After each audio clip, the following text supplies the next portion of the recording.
Hello, shalom, shalom, bien-aimés du Seigneur. Bénissons son nom. Bénissons le nom du Seigneur Jésus-Christ pour ses grands bienfaits dans nos vies. Être en vie, c'est une grâce qu'il accorde à qui il veut. Personne n'est digne de recevoir la vie. C'est par sa volonté que nous sommes tous en vie. Alors que son nom soit loué, que son nom soit adoré dans tout l'univers. Amen.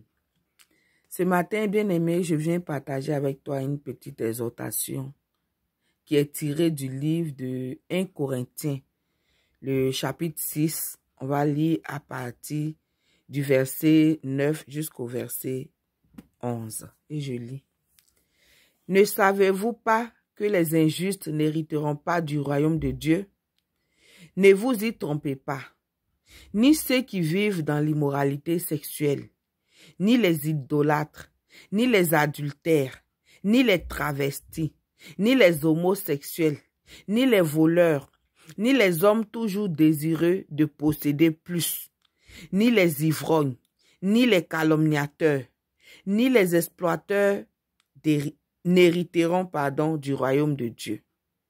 Et c'est là ce que vous étiez, certains d'entre vous. Mais vous avez été lavés, mais vous avez été déclarés saints, mais vous avez été déclarés justes au nom du Seigneur Jésus-Christ et par l'Esprit de notre Dieu. Amen. Bien-aimés, la Bible, c'est la parole de Dieu. Et dans la Bible, nous voyons la volonté de Dieu. Qu'est-ce que Dieu nous demande de faire et qu'est-ce qu'il nous demande de ne pas faire? Nous devons constamment la lire, la méditer. Si nous avons le désir de marcher selon la volonté de Dieu, il nous faut lire la Bible et la méditer pour connaître la volonté de Dieu. Parce que il y a des choses présentes dans nos vies qui peuvent nous empêcher de plaire à Dieu, qui peuvent nous empêcher d'hériter le royaume de Dieu. Un héritage, c'est ce qu'on obtient du Père. C'est ce qu'on obtient du Père. Notre vie sur la terre va prendre fin un jour. Soit quand le Seigneur Jésus-Christ va venir, ou soit quand ça sera la fin de notre vie. Et il y a un héritage. Il y a un héritage à avoir. Et c'est Dieu qui donne cet héritage. Et dans ce passage de 1 Corinthiens 6, nous voyons que il y a des conditions. Il y a des choses qui peuvent empêcher quelqu'un d'hériter le royaume des cieux. Mais grâce soit rendue à Jésus-Christ de Nazareth. Parce que le verset 11 dit, c'est ce que vous étiez. C'est ce que vous étiez. Donc, il faut regarder à Jésus. Même si avant, tu étais un adultère, tu étais un idolâtre, tu étais tout ce qui a été cité à partir du verset 9. Aujourd'hui, si tu mets ta vie, tu donnes ta vie à Jésus-Christ, c'est lui qui va te laver. C'est lui qui va, par son sang, te purifier, de sorte à ce que tu sois déclaré saint. Donc Jésus-Christ est la condition.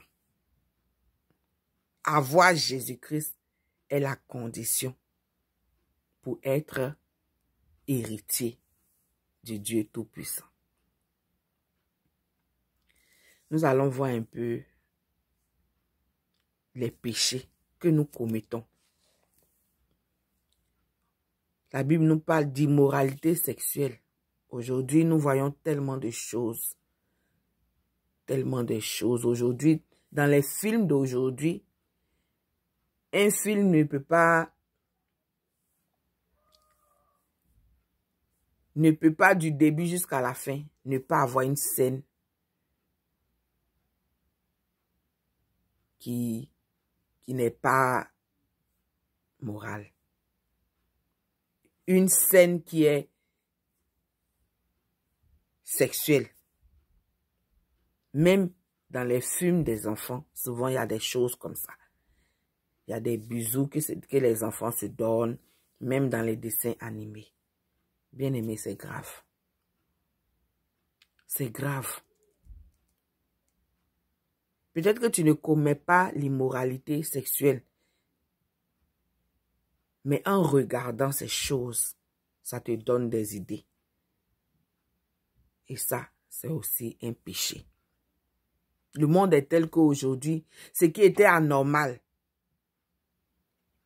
est en train de devenir normal. Aujourd'hui, on n'est pas dérangé quand on voit ces scènes-là, quand on voit certaines choses, quand on voit des choses, même sur YouTube.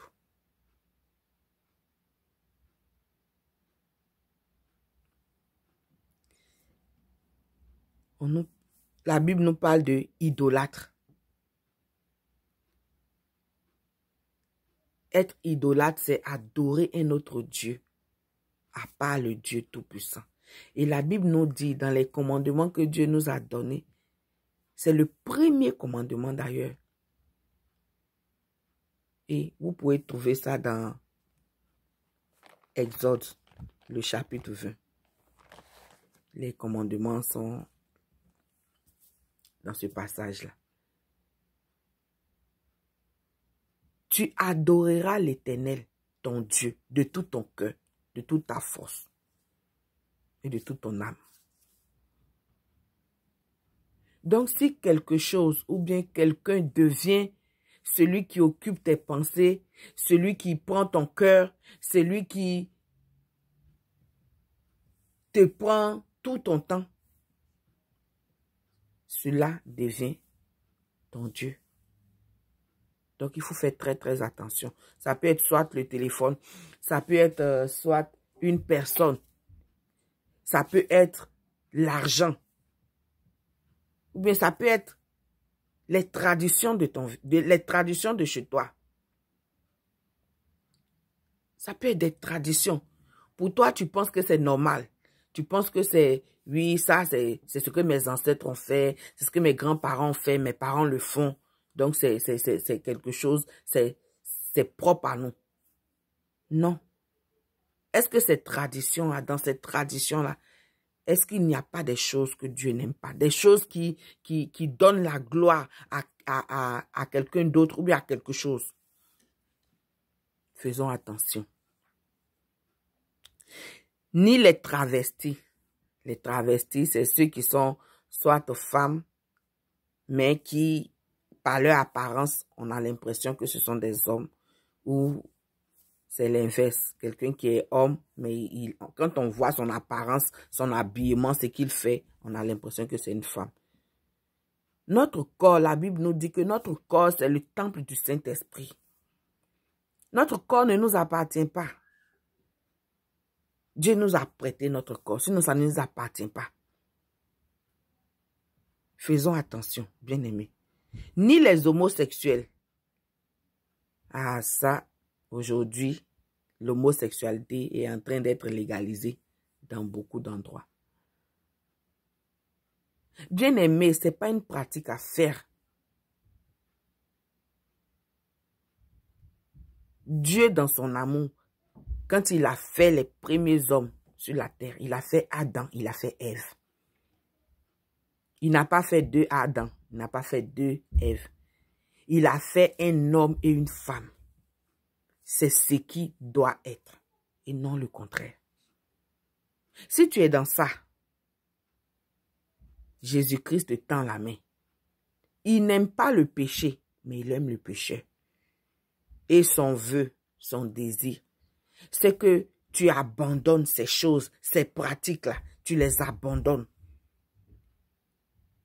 Parce que tu étais ignorant, parce que tu n'avais pas conscience que c'était mal faire devant Dieu. Pour toi, c'était normal. C'est ton corps, c'est ta vie. Mais tu as l'opportunité de te repentir, de demander pardon au Seigneur, de pleurer devant lui, de te repentir, de confesser tout ce que tu as fait qui n'est pas bon et de lui demander pardon. Et tu lui demandes maintenant son aide. Tu lui demandes son aide pour que désormais, il vive en toi. Il te conduise, il te dirige et il t'emmène à lui plaire.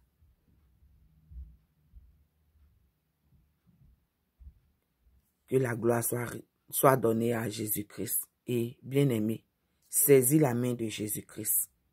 Saisis-la. Amen.